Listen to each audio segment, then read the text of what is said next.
В Хасково загинаха две хубави момчета. Двама истински мъже, които обичаха безкрайно футбола в град Хасково. Това бяха Красимир Балкански и Валентин Иглев. Съдбата бе безмилостна към тези обичани от всички нас и ни ги отнесе винаги. Мир на праха им!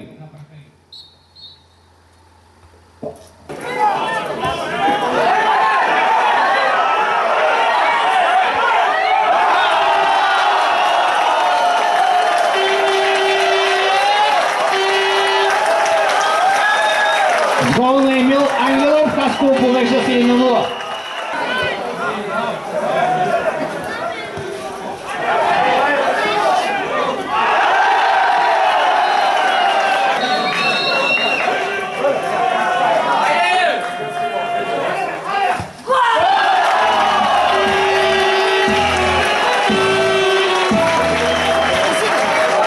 Втори гол на Емил Ангелов отпусна, Хасково вече води с 2-0.